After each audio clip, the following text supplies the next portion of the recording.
اختلاف کو تم کہاں لے جاؤ گے؟ اللہ اور اس کے رسول کی اطاعت۔ سمجھ گئے نا؟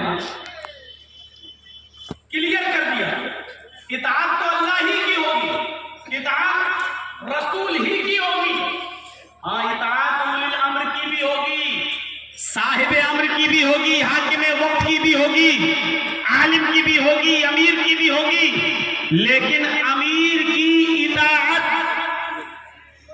کا دائرہ کیا ہوگا، عالم کی بات کا دائرہ کیا ہوگا، بزرگوں کی بات کا دائرہ کیا ہوگا، اماموں کی باتوں کا دائرہ کیا ہوگا، محدثین کے باتوں کا دائرہ کیا ہوگا، وہ اللہ اور اس کے رسول کی عدالت میں پرکھی جائیں گی، کتاب اللہ اور سنت رسول میں دیکھی جائیں گی۔ مولانا جرجیس جو کہہ رہے ہیں وہ قرآن میں ہے یا نہیں، وہ حدیث میں ہے یا نہیں، اللہ نے کہا یا نہیں، رسول نے کہا یا نہیں، اگر کہا ہوگا تو مانا جائے گا اور نہیں کہا ہوگا تو ان کی بات کو ریجیکٹ کر دیا جائے گا۔ یہ ہے اولی الامر منکم، اسی لیے اس کو مستقل اطاعت نہیں کہا ہے، اطاعت تو ہوگی لیکن مستقل نہیں۔ جب اختلاف ہو جائے گا، تنازع ہو جائے گا، جھگڑا ہو جائے گا کسی بات میں، آمین زور سے بولے یا نہیں، رفع الدین کرے یا نہیں، ایک مجلس کی 3 طلاق کو 3 مانا جائے گا یا 1 مانا جائے گا، آیا بہت ایک عورت نے بچہ پیدا کر دیا ہے، شادی کے 6 ہی مہینے کے بعد اس کے گھر میں بچہ پیدا ہوا ہے، اس بچے کو جائز مانا جائے گا کہ ناجائز مانا جائے گا؟ یہ تمام اگر اختلافات اڑتے ہیں، جھگڑا پیدا ہوتا ہے، تو پھر اس کو مولانا جرجیس، مولانا توحید، مولانا اعجاز قاسمی، مولانا فلاں، مولانا فلاں یہاں نہیں حل کرایا جائے گا۔ پھر اس جھگڑے کو، پھر اس اختلاف کو تمہیں اللہ اور اس کے رسول کی طرف پلٹنا ہے، فردوہ الی اللہ والرسول، اس کو اللہ اور اس کے رسول کی طرف لے۔ یہاں اولی الامر منکم کام نہیں آئے گا۔ اب ایک واقعہ سنانے جا رہا ہوں جو امام بخاری رحمۃ اللہ علیہ نقل کرتے، ذرا غور سے سنیے گا۔ بھیا ایک بار سنبھال لو اس کو یار، یہ بار بار مت کرو ہمارے ساتھ۔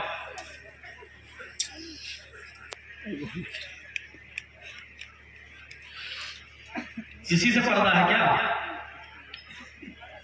سمجھ میں نہیں آتا، اندھیرے میں پروجیکٹ لکھ کیسے رہا؟ یہ کیوں بند ہے لائٹ؟ 25 سال کا ریکارڈ توڑ دیا اندھیرے میں تجھے، آج تک اندھیرے میں تجھے ہوئی۔ خود تیدواری میں کئی مرتبہ آئے ہیں، کبھی ایسا نہیں ہوا۔ تو اب ایک واقعہ سنانے جا رہا ہوں، ذرا غور سے سنیے گا۔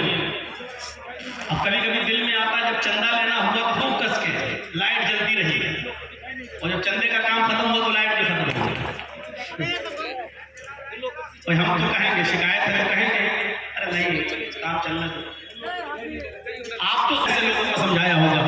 تو سنیے میرے بھائیو، اب جو حدیث سنانے جا رہا ہوں اس حدیث پر ڈیپینڈ کرے گا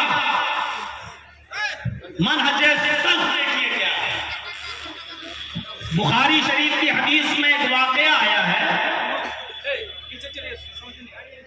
اللہ کے نبی صلی اللہ علیہ وسلم کا۔ آج ہم تھوڑا سا سمجھانے کے انداز میں بولیں گے، آپ سے تھوڑا سمجھنے کی کوشش کیجیے گا۔ نبی اکرم صلی اللہ علیہ وسلم کا معمول تھا، آپ کی عادت تھی کہ عصر کی نماز کے بعد اللہ کے رسول اپنی ساری بیویوں کے گھر جایا کرتے تھے۔ جتنی آپ کی بیویاں تھیں تھوڑی تھوڑی دیر کے لیے جایا کرتے تھے، تھوڑی دیر یہاں بیٹھے، وہاں سے نکلے، پھر دوسری بیوی کے یہاں گئے، وہاں سے نکلے، پھر تیسری بیوی کے یہاں گئے، پھر وہاں سے نکلے چوتھی بیوی کے یہاں گئے۔ ایک مرتبہ ایسا ہوا کہ نبی اکرم کی ایک بیوی تھی جن کا نام تھا حضرت زینب بنت جہش۔ ان کے پاس کہیں سے شہد آیا ہوا تھا، شہد بہت زیادہ تھا۔ تو حضرت زینب رضی اللہ تعالی عنہ کے گھر، ان کے حجرے میں جب اللہ کے نبی پہنچے تو حضرت زینب نے کہا اے اللہ کے رسول تھوڑا تشریف رکھیے، بیٹھ جائیے، میرے پاس شہد ہے، ہم اس شہد کا شربت بنا کر آپ کو پلاتے ہیں۔ تو اللہ کے نبی صلی اللہ علیہ وسلم بیٹھ گئے، حضرت زینب نے شہد کا شربت بنا کر پلایا۔ تو ظاہر بات ہے اور دوسری بیویوں کے یہاں آپ 2-2 منٹ 5-5 منٹ رہ رہے ہیں تو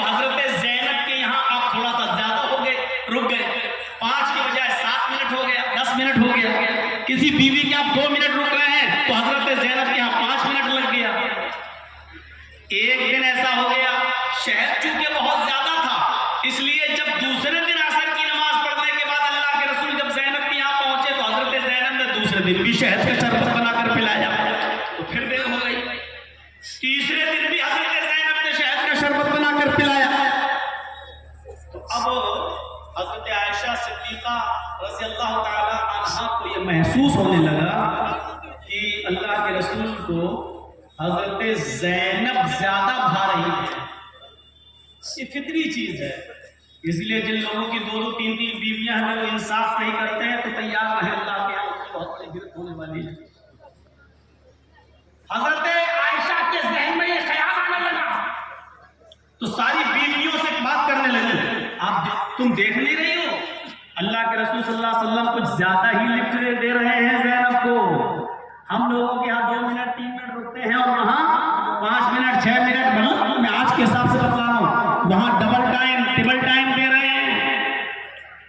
تو ساری بیویوں نے صلاح کی کہ ایسا ہے کہ اللہ کے رسول جب وہاں سے نکلیں گے تو جس بیوی کے پاس جائیں گے جس کے بھی گھر میں جائیں گے ہر عورت کو ہر نبی کی بیوی کو ایک ہی جملہ کہنا ہے آپ کے منہ سے مغافیر کی بدبو آ رہی ہے.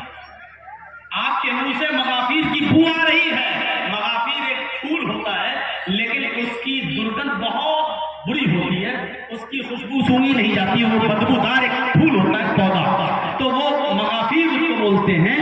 تو اس کی سگندھ خوشبو نہیں ہوتی ہے وہ بدبو نکلتی ہے اس میں سے. تو اللہ کے نبی جب زینب کے گھر سے نکلے تو آپ جس بیوی کے یہاں گئے بیٹھے تھے آپ کے منہ سے تو مغافیر کی بو آ رہی ہے. آپ نے کہا ایسا ہو ہی نہیں سکتا. بہرحال تھوڑی دیر یہاں بیٹھے پھر دوسری بیوی کے یہاں گئے. جب وہاں گئے تو انہوں نے بھی کہا یہ کیا آپ کیا کھا کے آئے آپ کے منہ سے تو مغافیر کی بو آ رہی ہے. آپ نے کہا فلاں نے بھی کہا اس نے بھی کہا. تیسری بیوی کے یہاں گئے اس نے کہا آپ کے منہ سے تو مغافیر کی بو آ رہی ہے.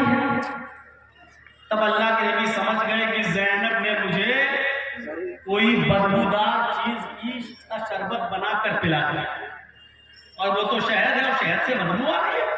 تو آپ نے اسی وقت کہا کہ آج کے بعد میں شہد کو ہاتھ نہیں لگاؤں گا. دیکھیے آپ نے حرام نہیں کیا اپنے اوپر.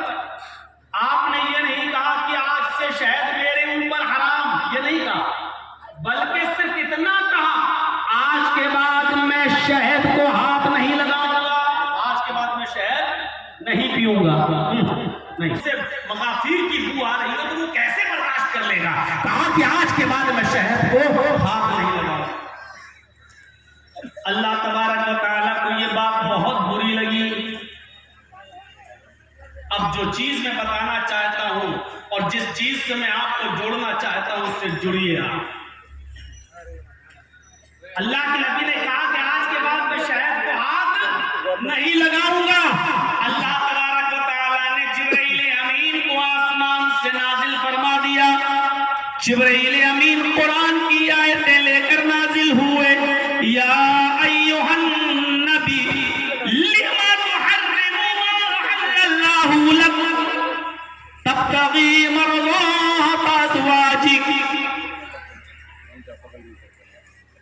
یہی ہے منہج سلف. اے نبی اے محمد صلی اللہ علیہ وسلم لما تحرم ما احل اللہ لک, جس چیز کو اللہ نے آپ کے لیے حلال قرار دیا ہے, جس چیز کو اللہ نے حلال بنا کر اتارا ہے, حلال قرار دیا ہے, جو چیز حلال ہے لما تحرم, آپ کیوں حرام کر رہے ہیں؟ آپ کون ہوتے ہیں اس کو حرام کرنے والے؟ آپ نے کیسے کہہ دیا کہ آج کے بعد میں اس کو ہاتھ نہیں لگاؤں گا, آج کے بعد میں اس کو پیوں گا نہیں, آج کے بعد میں اس کے قریب نہیں جاؤں گا؟ آپ نے کیوں کہہ دیا؟ تبتغی مرضات ازواجک, اپنی بیویوں کو خوش کرنے کے لیے, اپنی بیویوں کو خوش کرنے کے لیے. اس جملے پر غور کرو, اپنی بیویوں کو خوش کرنے کے لیے. آج جتنا بھی شادیوں میں خرافاتیں ہوتی ہیں یہ 250-300 کی